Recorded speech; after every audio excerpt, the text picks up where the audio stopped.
কসমেটিকের দোকানগুলো আজকে বয়ে যাচ্ছে, কেন না জানি আজকে কাস্টমারের সংখ্যা খুবই কম। হ্যালো এভরিওয়ান, আসসালামু আলাইকুম। আজ আমরা চলে আসলাম কাশিমপুরের এই বাণিজ্য মেলার। এই বাণিজ্য মেলার এই দোকানগুলো থাকছে নানান রকমের ভিড়। সবসময় এই দোকানটাতে অনেক কাস্টমার ভিড় করে থাকেন।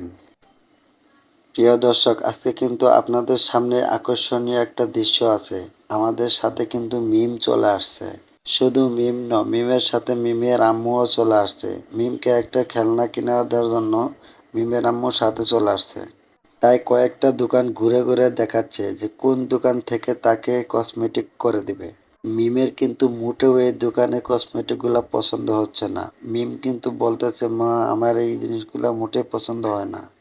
কিন্তু মেলার শুরুতেই সবগুলা দোকান এবং কি সব রকমের মালামাল কিন্তু দোকানদাররা এখনো ঘরে ওঠায়নি। তাই আমরা এখান থেকে বেছে নিচ্ছি যে কয়েকটা জিনিস এখান থেকে আমরা কিনে দিয়ে চলে যাব। মিম কিন্তু কোনোভাবেই তা মানছে না, একটা জিনিসও পছন্দ করছে না।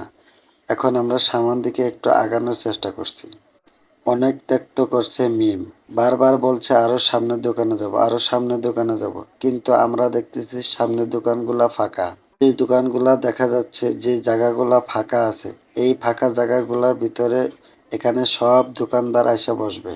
তাছাড়া থাকছে এক একটা দোকানের অ্যাডভান্স 30,000 টাকা করে, গড় যার যার মতো উঠায় নিতে হবে। শুধু তাই নয়, এই মার্কেটে কিন্তু মিমের একটা চাচ্চুও দোকানদারি করে। আমরা কিন্তু তার চাচ্চুর দোকানটা কিন্তু আমরা খুঁজে বেড়াচ্ছি। আমরা জানি না যে তার দোকানটা কোথায়, কিন্তু হঠাৎ করে কিন্তু আমরা তার লোকেশনটা হারিয়ে ফেলি। লোকেশন হারিয়ে ফেলার পর আমরা এখানকার পাল্টু পাল্টু করে এখানে খোঁজাখুঁজি করতেছি। আমাদের এই ভুলটা আগে থাকতে হয়েছে, কেন আমরা তার লোকেশন নিয়ে আসিনি। আসলে এত ভিড়ের ভিতরে, এত অনেক দোকানের ভিতরে কিন্তু একজন মানুষকে খুঁজে বের করা অসম্ভব। তার ফাঁকে কিন্তু আমরা ভুলেই গেছি যে মিমের জন্য কসমেটিক করতে হবে। মিম কিন্তু কোনোভাবেই মানতেছে না যে